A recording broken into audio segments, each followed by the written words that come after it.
Kami bersyukur untuk pagi hari ini kami boleh memuji Tuhan. Kami boleh meninggikan Tuhan. Kami boleh menyembah, mengagung-agungkan Tuhan yang luar biasa. Pada waktu kami berinisiatif, pada waktu kami belajar memberi yang terbaik kepada Tuhan, maka kami juga akan melihat akibat yang luar biasa di dalam jiwa kami, di dalam roh kami, di dalam tubuh kami. Ada sesuatu yang luar biasa terjadi, mengalir dalam hidup kami. Itu sebabnya kami tidak bermain-main tatkala kami menyembah Tuhan. Kami berkonsentrasi penuh kepada Tuhan. Roh Kudus berbicaralah di tengah-tengah kami dan lawati setiap kami sehingga kami mengerti apa yang menjadi kehendak Tuhan dalam kehidupan kami. Demi nama Tuhan Yesus Kristus anak Allah yang hidup, kami merindukan mendengarkan firman-Mu. Yang diberkati Tuhan, sama-sama kita katakan amin. Puji Tuhan, kita berikan tepuk tangan buat Tuhan yang ajaib. Haleluya. Bolehkah kita lihat kiri kanan dulu, senyum dulu satu dengan yang lainnya, saudara yang kasih Tuhan. Mungkin suami gak senyum sama istri. Kita suami mungkin lebih suka senyum sama istri orang. Puji Tuhan. Kita akan melihat kitab Injil Matius, maksud saya dalam pasal yang keempat.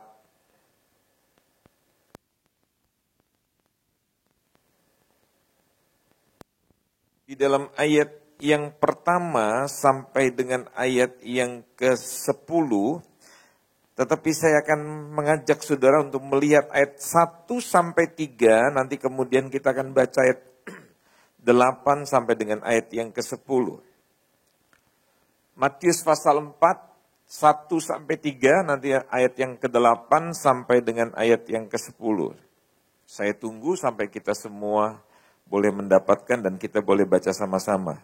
Yang tidak bawa Alkitab, boleh lihat Alkitab temannya, atau kalau di depan sini ada Alkitab, kita akan baca sama-sama. 1, 2, 3. Maka Yesus dibawa oleh Roh ke padang gurun untuk dicobai iblis.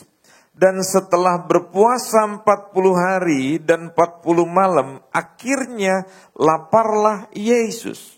Lalu datanglah si pencoba itu dan berkata kepadanya, "Jika engkau anak Allah, perintahkanlah supaya batu-batu ini menjadi roti." Di dalam Injil Matius pasal yang ketiga, Yesus baru saja dibaptis. Yesus baru saja dipenuhi oleh Roh Kudus. Kemudian roh yang sama yang memenuhi Yesus, membawa Yesus ke padang gurun untuk dicobai. Nah, ada banyak orang di dalam gereja pada hari ini berpikir kalau kita menjadi seorang Kristen, maka kita tidak akan pernah mengalami pencobaan. Kita tidak akan pernah mengalami kesusahan. Kita tidak akan pernah mengalami penderitaan. Kita tidak bisa sakit. Bahkan ada yang mengatakan bahwa di rumah orang percaya tidak akan ada nyamuk.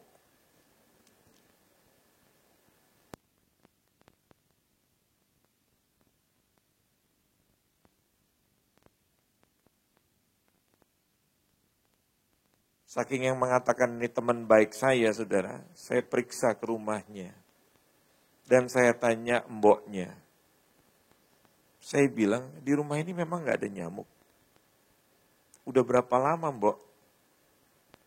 Yang gak ada kalau rajin disemprot Pak Andreas.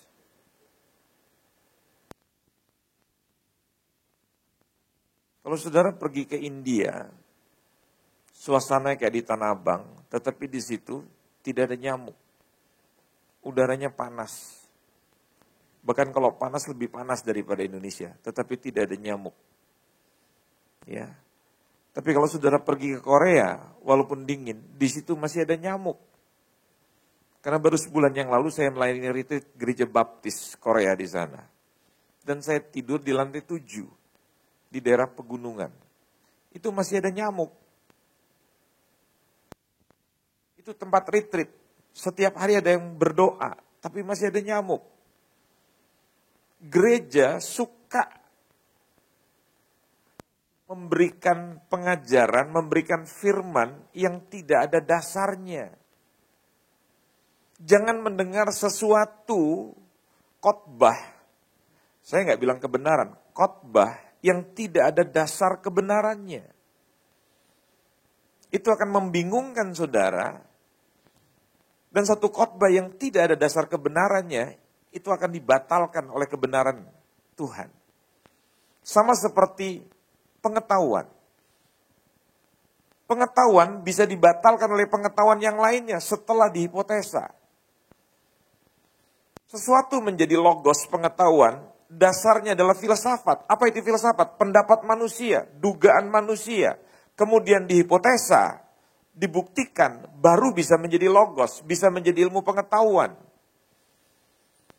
Tapi yang namanya pengetahuan bisa dibatalkan oleh pendapat pengetahuan yang lain setelah dihipotesa.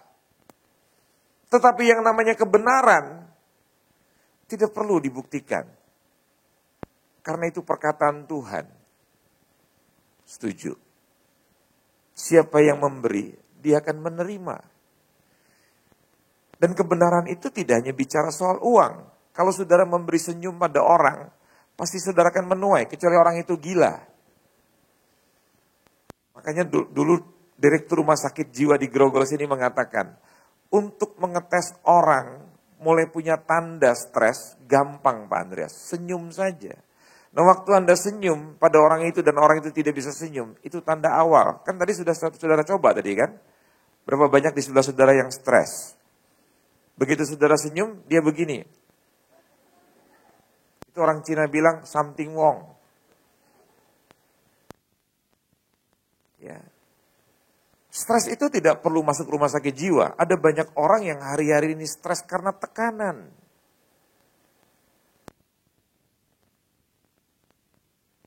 Jadi kalau saudara berpikir bahwa di dalam hidup ini tidak ada pencobaan, tidak ada kesusahan, tidak ada sakit penyakit, tidak ada nyamuk, tidak ada laler. Bahkan di negara yang bersih pun laler masih ada. Jangan menciptakan sebuah pendapat tanpa kebenaran.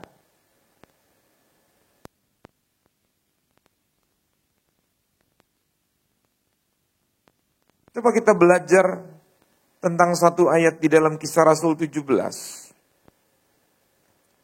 Kita lihat sidang di Berea.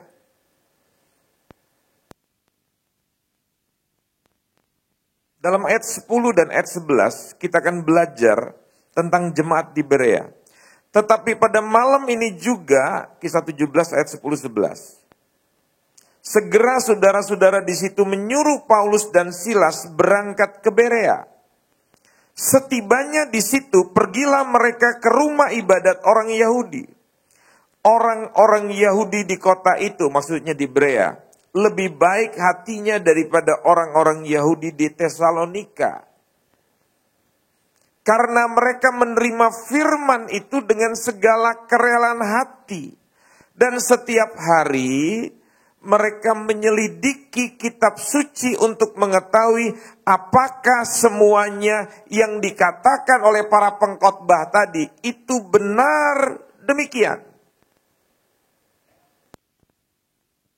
Penting sebagai jemaat untuk memeriksa apakah perkataan yang disampaikan oleh banyak pembicara itu sesuai dengan firman. Tidak boleh kita langsung hanya menerima bulat-bulat seperti tadi yang saya katakan. Kalau orang menjadi Kristen, maka dia tidak akan pernah lagi mengalami kesusahan. Siapa yang bilang? Di mana ayatnya? Kalau saudara menjadi Kristen, maka saudara tidak akan pernah mengalami penderitaan, tidak akan pernah mengalami musibah, saudara tidak akan pernah lagi dicuri. Kalau sampai engkau dalam kebaktian tasmu dicuri, periksa diri.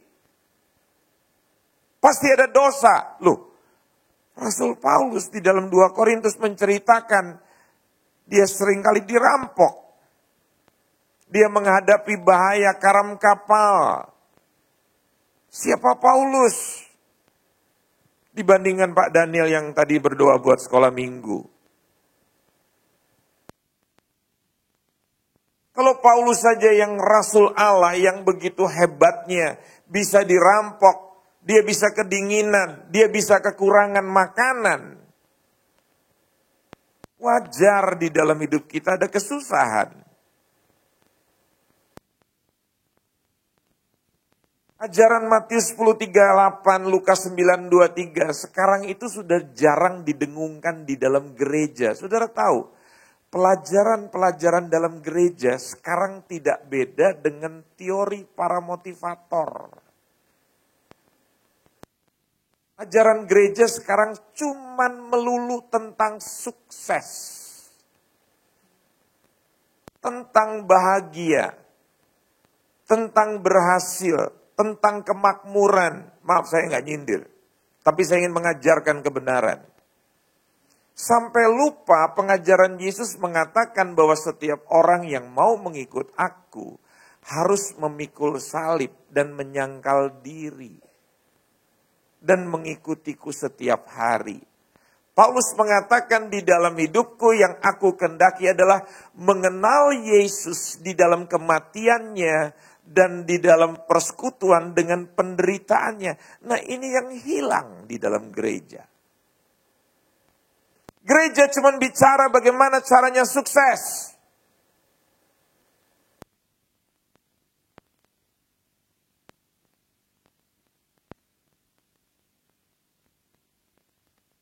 Gereja tidak mengajar kebenaran. Coba lihat apa yang dijual di TV hari ini. Yang paling laku. Kekerasan, seks, kegelapan. Bukan satu tontonan yang mendidik. Bapak Ibu, saya bukan bicara di mimbar ini, saya bicara dengan pemilik-pemilik stasiun TV di Indonesia. Dan saya mengkritisi. Ya.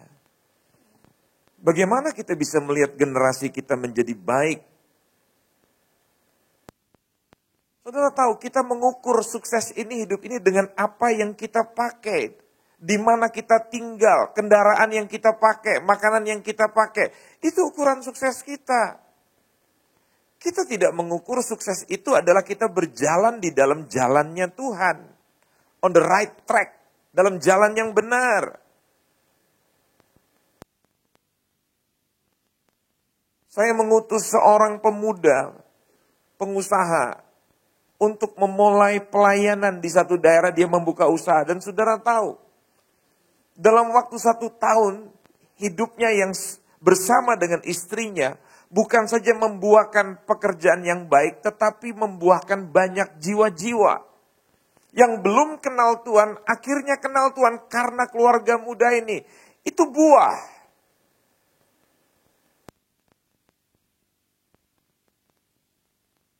Kalau Anda membaca tulisan Pak Roni Sukamto di dalam Warta pada pagi hari ini, ukuran yang terpenting itu bukan sesuatu yang keluar di luar kelihatannya hebat, tetapi di dalamnya begitu jahat. Sesuatu yang terbesit, yang begitu negatif. Makanya Salomo mengatakan kecantikan itu penipu. Banyak laki-laki tertipu sama perempuan-perempuan yang cantik. Banyak perempuan yang tertipu dengan laki-laki yang tampan. Satu hari saya mendengar cerita dari teman saya tahun lalu dari pendeta Korea. Pada waktu saya melayani di sebuah pulau di sana, dalam pertemuan para pendeta baptis di Korea. Dia cerita satu kali sang suami marah pada istrinya, karena pada waktu anaknya dilahirkan, anaknya jelek. Protes. Kenapa anak kita jelek? Padahal aku tampan, kamu cantik. Kamu main serong ya? Itu tuduhan suaminya. Istrinya bilang kalau ngomong itu jangan sembarangan. Ya mungkin kakekmu yang jelek. Atau mungkin ada di antara nenek moyangmu yang jelek. Berdebatlah mereka, ribut. Sampai akhirnya suaminya tahu bahwa ternyata istrinya cantik itu hasil daripada operasi.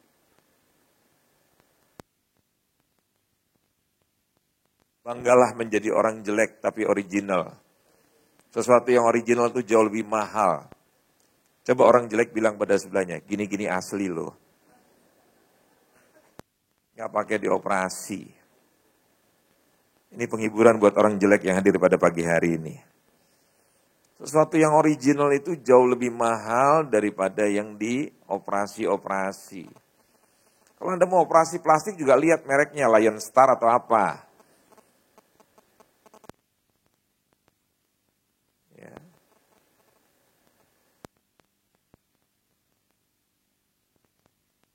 Dan begitu terbongkar, istrinya malu. Tapi Tuhan itu luar biasa, saudara. Suatu saat, istrinya menemukan foto. Dan ditanya oleh saudara daripada suaminya. Ditanya, ini siapa? Ya ini suami kamu. Kok jelek? Loh, kamu belum tahu. 6 tahun yang lalu kan dioperasi. Jadi rupanya anaknya jelek itu hasil perkawinan antara orang jelek dengan orang jelek.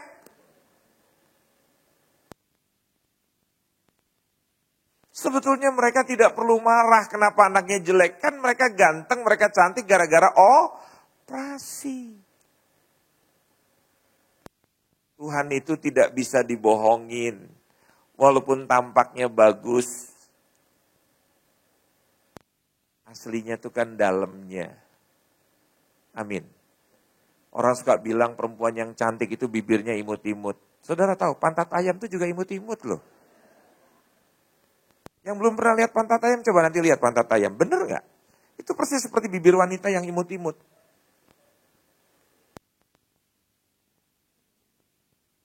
Firman tidak pernah salah Bapak Ibu. Makanya jangan, apa itu namanya, bersembunyi di balik sesuatu yang kelihatannya bagus dan mahal. Ya. Saya kemarin di Lampung, Bapak Ibu di Lampung itu ada sebuah toko, butik begitu. Butik itu banyak didatangi oleh para pejabat, terutama para tamu. Nah, saya diajak oleh teman saya di situ dan saya melihat begitu banyak wanita-wanita yang saya tidak tahu pekerjaannya apa. Tetapi yang dia lakukan di toko itu adalah membeli barang-barang yang mahal. Dan menyebutkan beberapa nama-nama yang buat telinga saya itu tidak asing lagi begitu. Dan harganya mahal-mahal semuanya. Tapi saya tidak tahu pekerjaan mereka apa. Tetapi dari cara bicaranya, maaf ya, saya menyimpulkan wanita-wanita ini di sininya kosong. Anda lihat perempuan malam. Karena di sininya kosong, maka dia membalut dengan sesuatu yang tampaknya menarik. Saudara tahu, kayu ini yang di depan sini. Kalau ini terbuat dari bahan murah, maka polesannya banyak, betul nggak? Tapi kalau kayu itu mahal, cuman cukup dipernis saja Bapak Ibu. Sesuatu yang mahal tidak perlu diapa-apakan, tetapi sesuatu yang murah perlu dempulnya tebel. Makanya manusia itu nggak boleh dilihat luarnya, kepalanya mesti di stetoskop. Biar luarnya bagus tapi di stetoskop bunyinya gini, tulalit, tulalit. Jaringan yang Anda tuju belum terpasang. Kalau wajah Anda jelek, di dalamnya jelek, itu namanya bencana alam. Tapi kalau di luarnya jelek, dalamnya bagus, itu berkat. Amin orang jelek. Tidak perlu malu jadi orang jelek. Anda pernah dengar tentang seorang pria yang bernama Nick Vijay. Dilahirkan tanpa kaki, tanpa tangan. Tapi hari ini menjadi motivator. Dan penghasilannya sangat luar biasa. Dia sangat percaya diri. Dan dia menikah. Ada banyak orang cacat, coba lihat di depan Season City. Lebih memilih menjadi peminta-minta. Hidup itu adalah pilihan Bapak Ibu. Coba kalau Anda melihat orang cacat seperti gini, apa yang dilihat, apa yang menarik? Tidak ada. Dari sisi fisik. Makanya Anda nggak bisa menilai seseorang dari penampilan. Saudara akan kecewa. Tuhan melihat apa yang ada di dalam hati. Jadi hati-hati dengan pengajaran-pengajaran yang mengatakan bahwa di dalam hidup ini semuanya baik-baik, Anda tidak akan mengalami persoalan. Pada waktu Anda menjadi Kristen, Anda tidak akan mengalami persoalan. Bahkan ada seorang pengusaha, satu hari dia berangkat ke Israel. Saya tanya, apa kerinduan kamu kalau berangkat ke Israel? Pak Andreas, saya pengen sekali ke Israel dari dulu dan setelah nanti pulang saya berharap bisnis saya akan meningkat berkali-kali ganda. Maksudnya? Ya, karena kata orang kalau kita pergi ke Israel kita akan menikmati menerima berkat Tuhan, perjanjian Tuhan yang luar biasa. Terus saya bertanya sama dia, dari mana kamu belajar ayat itu? Karena pergi ke Israel itu tidak seperti umat Islam. Rukun iman yang keenam, harus.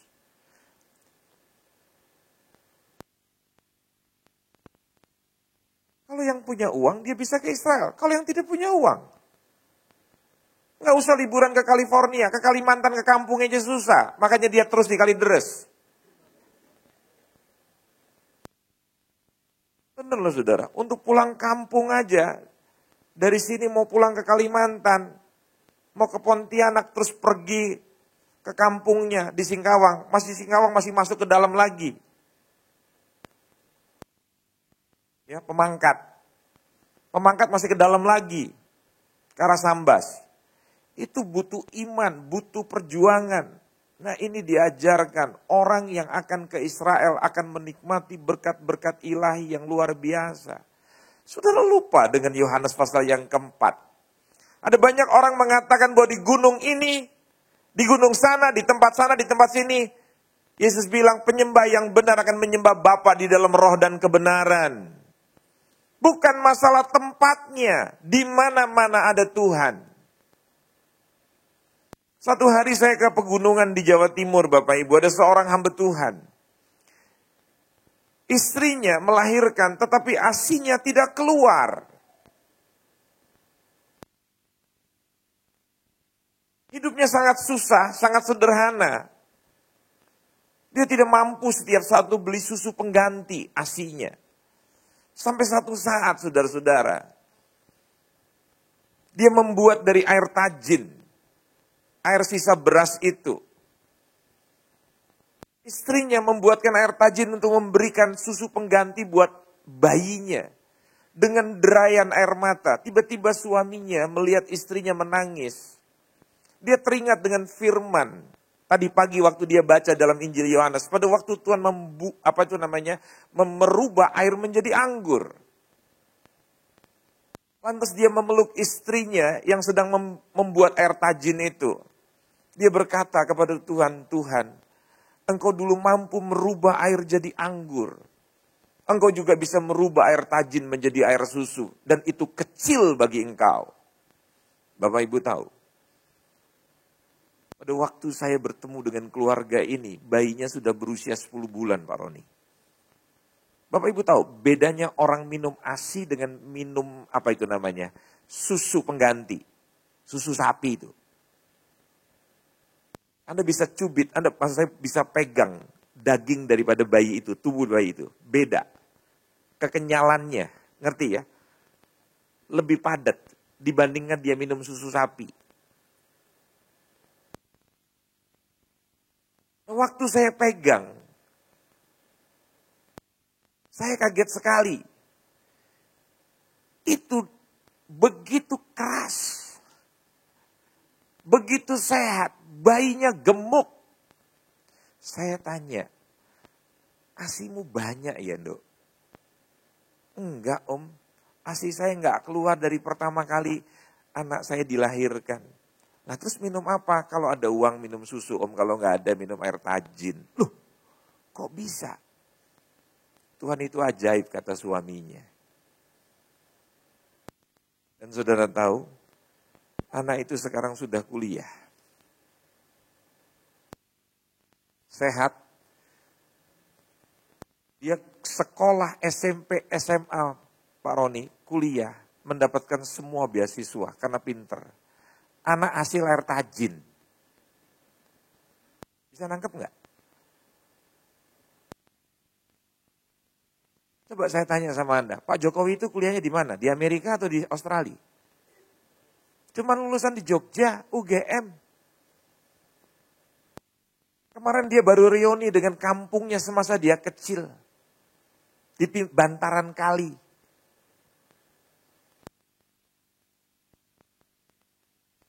Jangan tertipu dengan sesuatu yang kelihatannya luarnya bagus. Yang perlu Anda lakukan adalah mendandani dalam. Bukan ribut pakai alis halilintar. Itu tidak penting. Buat apa Anda cantik, tapi tatkala suami pulang Anda tolak pinggang. Dari mana botak? Maaf yang botak-botak. Itu kan tidak ada artinya. Itu membuat suami mati gaya, saudara-saudara. Bingung, kok istriku dibalik kecantikannya, mulutnya begitu kotor. Kalau Anda membaca kitab Kolose, tentang jemaat di Kolose, dikatakan Injil itu telah berbuah di dalam hidupmu. Diceritakan bagaimana hidup orang Kolose, bagaimana perkataan orang Kolose. Sehingga Injil itu berbuah. Jadi penting sekali dalam kehidupan kita, saudara-saudara. Bukan sekedar kita ibadah, tetapi tidak ada perubahan di dalam mulut kita, tidak ada perubahan di dalam sikap kita. Ada sesuatu yang salah di dalam kehidupan kita. Itu sebabnya Yesus mengatakan, dia sendiri dituntun oleh roh yang membaptis dia, dibawa kepada penderitaan, kesusahan. Saya tidak akan membahas hal yang pertama ini, tetapi saya membahas tentang pencobaan yang ketiga. Yaitu di dalam ayat yang ke-8, di situ dikatakan iblis membawanya pula ke atas gunung yang sangat tinggi dan memperlihatkan kepadanya semua kerajaan dunia dengan kemegahannya. Saya lagi coba berpikir nih Pak, gunung mana sih yang bisa melihat seluruh dunia? Sebab pada waktu saya di Taipei, saya dibawa ke sebuah tower yang paling tinggi dan itu salah satu tower yang tertinggi di dunia. Itu cuma bisa melihat kota Taipei dan sekitarnya.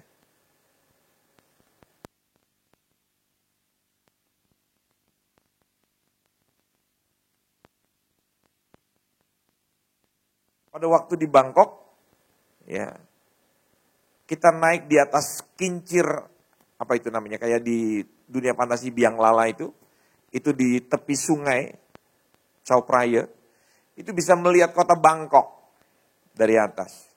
Tapi ini saya lagi berpikir di gunung mana gitu bisa melihat seluruh dunia. Ternyata ini adalah semacam penglihatan seperti kitab Wahyu. Jadi dia diperlihatkan kemewahan dunia. Iblis bilang sama Yesus, kalau kamu mau menyembah aku, maka seluruh dunia yang kamu lihat dengan segala macam kemegahannya, dalam bahasa Alkitab kita kemegahannya, tapi dalam terjemahan Alkitab sederhana Indonesia, di situ dipakai kata kemewahan. Saya mau kasih tahu saudara, iblis itu tahu apa yang menjadi kebutuhan manusia. Manusia ingin besar. Manusia ingin terkenal, manusia ingin kaya. Sama seperti iblis tahu Yesus sudah 40 hari tidak makan, kebutuhannya apa? Makanan. Maka dia tawarkan yang menjadi kelemahan, kebutuhan kita. Dia tahu gairah kita, dia tahu hasrat kita. Kita cek hasrat kita, kita cek apa yang menjadi kerinduan kita. Sewaktu kita kecil, setiap orang bertanya kepada kita, kalau nanti Didi menjadi besar, kalau nanti Karen menjadi besar, kalau Matthew nanti menjadi besar, yang dari Jawa, kalau kamu nanti Gino kamu menjadi besar, Tuti, kalau kamu nanti jadi besar, yang dari kampung, Cencen, Lingling, nanti kamu kalau besar mau jadi apa? Dari Bangka, Akeong? Keong nanti besar mau jadi apa? Coba saya tanya jujur. Yang dari Batak, namanya Tiurma Buruna Dap-Dap. Coba tanya, nanti kalau besar mau jadi apa kau? Ada nggak yang jawab? Mau jadi tukang abu gosok? Mau jadi supir bajai? Ada nggak? Nggak ada. Semua orang ingin jadi pilot, ingin jadi polisi.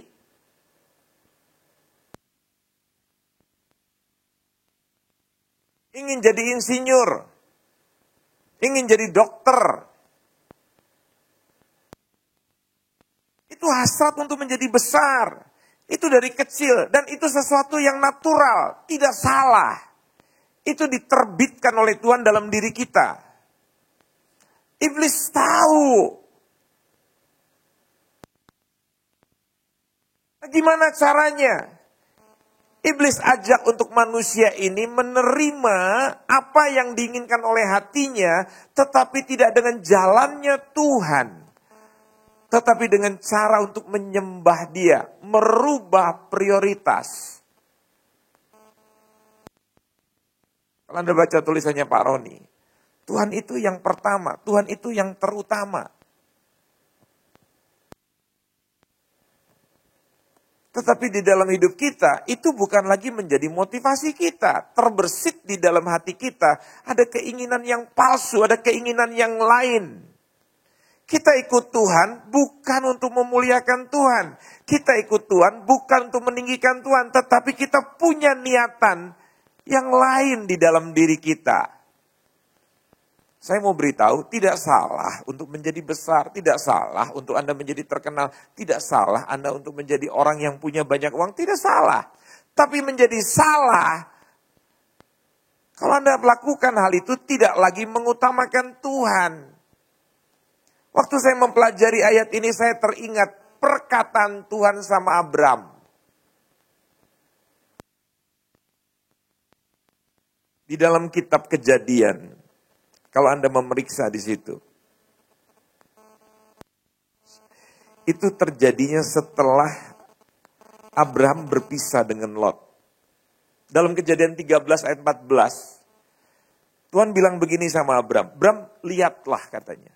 Sejauh matamu dapat melihat. Kalimatnya. Semua ini akan kuberikan kepadamu. Saya tanya, mirip nggak dengan perkataan setan tadi? Istilahnya dunia bilang begini, you get what you see. Kamu mendapatkan yang kamu lihat.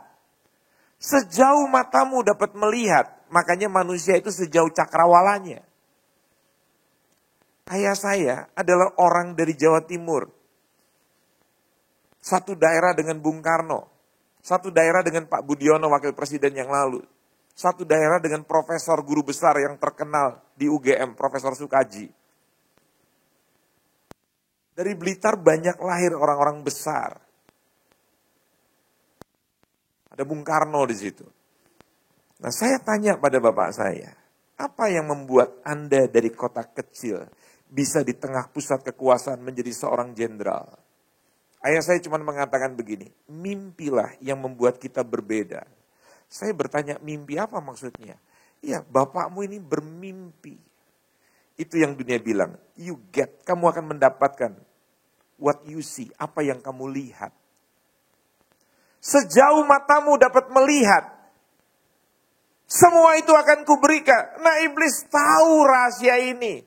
Bapak Ibu, kalau Anda membaca Matius pasal yang keempat, sebelum ayat yang ke-8, Iblis itu bilang begini sama Yesus, kalau kamu nanti lompat dari bumbungan yang tinggi ini,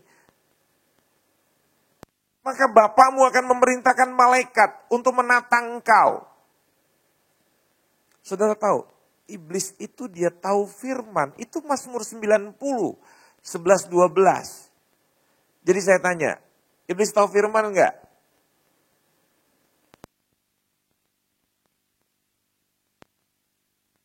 Orang Kristen banyak tahu firman enggak? Jujur. Saksi Yehova tahu firman enggak? Jago, Pak. Orang Kristen Nggak tahu, gimana mau tahu firman? Belajar firman begini. Pak, saya kasih tahu, saya kuliah dulu di Universitas Indonesia. Dari S1 sampai saya lulus program doktoral. Tidak pernah saya kuliah di depan dosen saya begini Pak. Minimal saya bawa buku Pak. Saya mencatat Pak. Serius nggak? Betul nggak? Kalau saya kuliah S2, S3, di sini saya tidak bisa kosong. Karena dalam setiap pertemuan kami akan discuss. Sudah ada bahan yang kami akan diskusikan.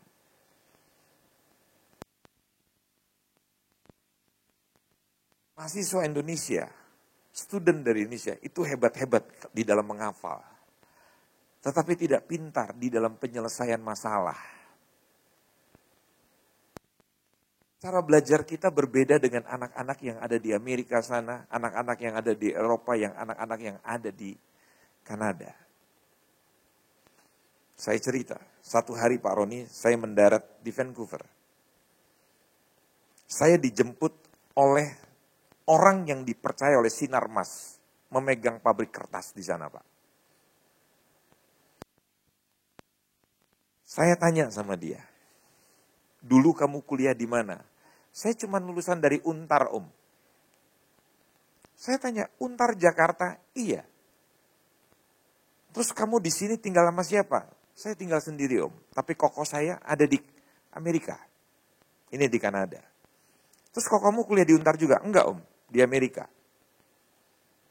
Saya tanya sama dia, apa bedanya orang belajar di Amerika dengan di Untar? Om percaya, orang Indonesia itu kalau diadu ilmunya di Amerika sama di Kanada, itu orang Indonesia jenius-jenius, pinter-pinter dalam soal pengetahuan Om. Nilainya tinggi-tinggi. Tapi di dalam penyelesaian masalah, kita kalah Om. Karena kita cuma pinter menghafal. Sedangkan orang di Amerika Om, itu semuanya esai. Pertanyaan yang harus diisi untuk kita berpikir dengan cara kita berdiskusi. Jadi mereka selalu menemukan cara bagaimana menemukan. Kalau kita enggak, pilihlah satu jawaban, A, B, C, D. Jadi kalau jawaban begitu, menurut Anda siapakah presiden kedua Indonesia? A, Sustono. B, Soeharto. C, Sujadi. D, Sumiskin. Kita lupa. Siapa ya? Main hitung deh. Lampunya ada berapa nih? A, B, C, D, A, B. Oh B. Kebetulan B tadi Soeharto. Karena yang pertama Sustono. Betul. Oh haleluya. Pinter karena kebetulan. Pinter karena menghafal. Bukan mengetahui kenapa 3 kali 3 9. Dari mana taunya 3 kali 3 9? Menghafal. Kok bisa 9? Tahu. Kalau orang mengerti jalannya 3 kali 3 sama 9, itu artinya 3 ditambah 3 ditambah 3. Atau 3-nya ada 3 kali. Jadi 9, kalau 3-nya tambah 4. Yang tadi ditambah 3 lagi Pak Andreas, jadi 12. Nah itu orang yang tahu jalannya. Bukan pinter menghafal. Kenapa 5 kali 5 dibilang jigo? Tahu. Ada yang ngasih tahu sih dulu. Nggak ngerti kita. Saudara, kalau engkau nggak mengerti kebenaran, maka iblis akan bisa menipu kita. Apa yang terjadi? 6 menit lagi.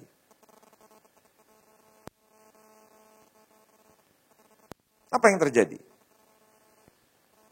Yesus sangat mengerti kebenaran.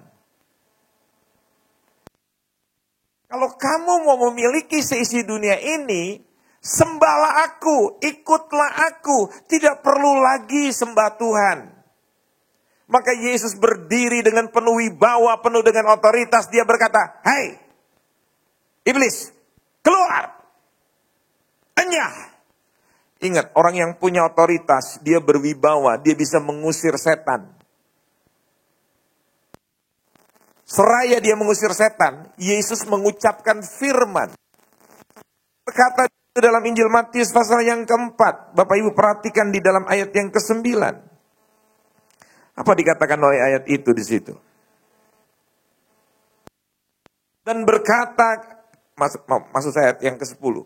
Enyala iblis, sebab ada tertulis, dia ucapkan firman, engkau harus menyembah Tuhan Allahmu dan hanya kepada Dia sajalah engkau berbakti. Dalam hidup ini saudara, motivasi kita tetap mesti bulat hanya untuk Tuhan. Yang saya kejar Tuhan bukan kekayaan, yang saya kejar Tuhan bukan keterkenalan, yang saya kejar Tuhan bukan kedudukan. Itu cuma akibat.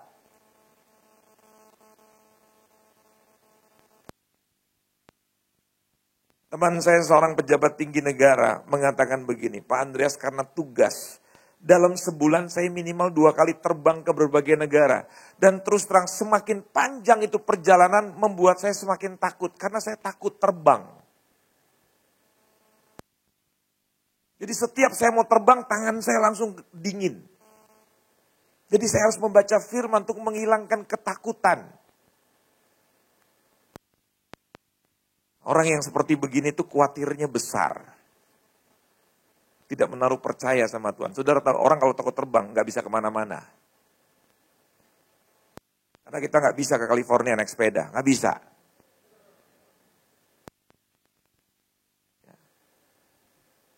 Ada teman saya satu, dari Surabaya dia terbang ke Manado. Waktu itu baru saja kejadian, pesawat jatuh, adam air. Begitu naik sampai di atas Makassar, pesawat itu goncang. Dia gemetar sekali, karena duduknya di sebelah saya. Terus saya bilang gini, kenapa? Takut ya? Iya, tenang aja, kalau jatuh ke bawah kok, bapak bercanda. Saya bilang tenang aja, saya masih mau mengajar di Manado. Dia tanya, bapak memang pendeta? Iya, saya pendeta. Aduh, puji Tuhan. Dia bilang, untung ada pendeta. Saya bilang, yang kemarin mati pendeta semua loh. Bukan jaminan. Kematian itu tidak perlu menjadi takut, saudara. Tenang saja. Kenapa? Matius 6 bilang, kalau prioritasmu benar, engkau mengutamakan Tuhan, cari kebenaran dan kerajaannya, kerajaan dan kebenarannya. Maka Matius 6 ayat 25 mulai seterusnya, itu kekhawatiran itu tidak akan ada di dalam dirimu, itu ukurannya. Makanya orang yang hidupnya benar, dia tenang, naik pesawat juga tenang. Saudara, laki-laki saya mengakhiri tugas menjadi pilot kenegaraan, pilot Garuda, pilot presiden. Pada usia 60 tahunan Bapak Ibu. Selamat, justru matinya setelah 2 tahun di darat. Dia kena serangan jantung. Waktu di udara dia gak pernah mati. Setelah di darat 2 tahun pensiun, baru mati. Jadi jangan khawatir naik pesawat. Tenang saja, Anda perlu mempercayakan hidup Anda kepada Tuhan. Iblis tahu Yesus harus memiliki dunia ini. Tapi cara Yesus dia mengerti. Dia harus naik di atas kayu salib. Dia harus bergumul sampai seluruh dunia sujud menyembah dia. Itu ada proses waktu, tidak instan. Hati-hati dengan tawaran iblis yang hari-hari ini mengatakan, hanya dalam seminggu, hanya dalam waktu sebulan. Bapak Ibu, ada seorang teman saya, dia ikut forex, dia ikut saham emas. Dia tidak pernah belajar. Tapi dia lihat teman-temannya berhasil. Dia coba mulai menanamkan uangnya di dalam saham ini.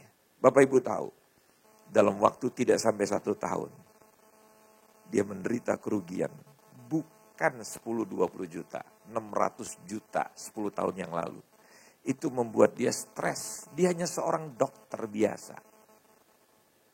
Saya mau katakan kalau saudara hanya ingin kaya, maka sudah akan hancur. Ikutin Tuhan. Dunia aja mengerti kok pepatah itu. Berakit-rakit ke hulu, berenang-renang ke tepian. Apa katanya? Bersakit-sakit dahulu, kemudian mati. Bersakit dulu, baru bersenang-senang kemudian. Lewatin proses. Jangan pernah mau mengikuti jalan yang instan dari iblis. Ikutin Tuhan. Utamakan Tuhan. Maka yang lain akan ditambahkan kepadamu. Tawaran begitu indah, tapi Anda konsisten ikut Tuhan. Setuju? Siapa yang mengikuti kasus Mario Teguh?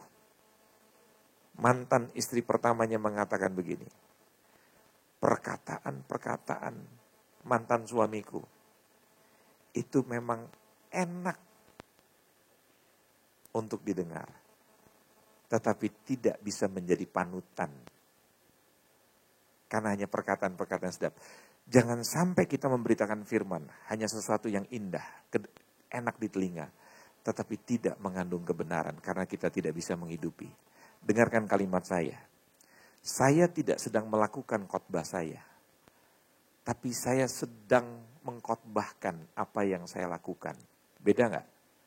Yang satu sedang menghidupi khotbah, yang satu lainnya mengkhotbahkan kehidupannya. Beda ya? Mana yang saudara pilih? Berikan tepuk tangan buat Tuhan yang ajaib. Mari kita berdiri bersama-sama. Haleluya.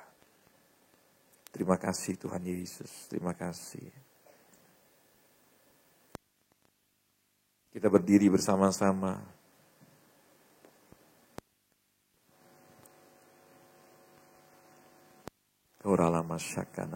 Ambil waktu sejenak untuk Bapak Ibu berdoa. Main di F.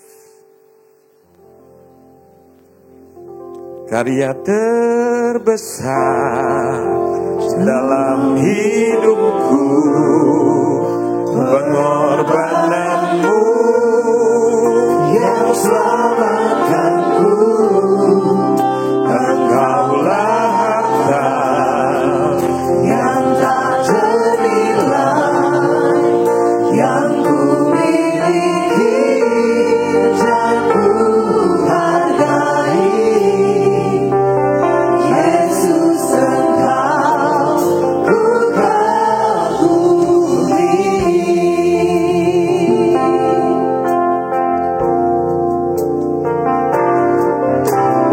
Kasih yang terindah,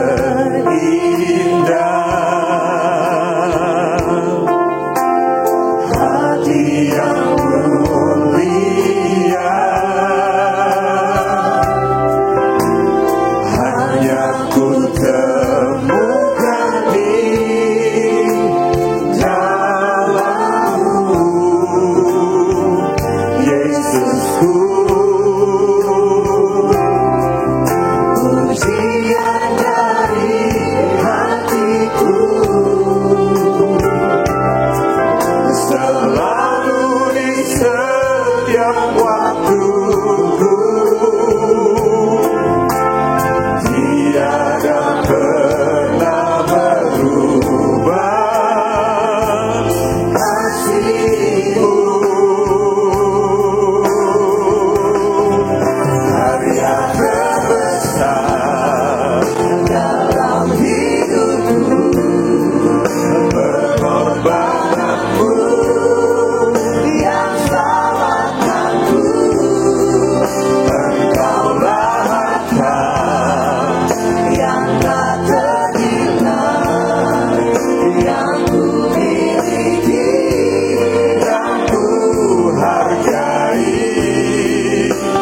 Yesus, Engkau ku kagumi. Yesus, Engkau ku kagumi. Yesus, Engkau ku kagumi. Mari sembah.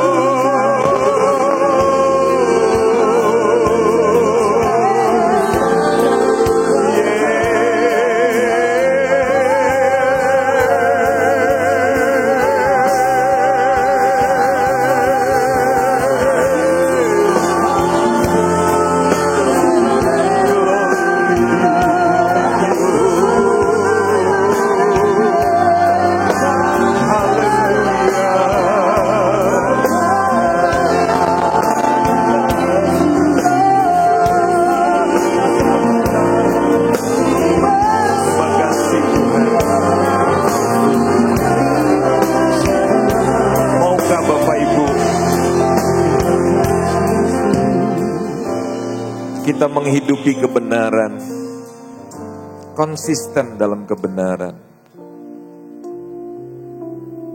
Jangan berjuang untuk sesuatu yang di luar, apa yang menjadi pendapat dunia. Tapi berjuang apa yang sebetulnya yang utama dalam hidup ini.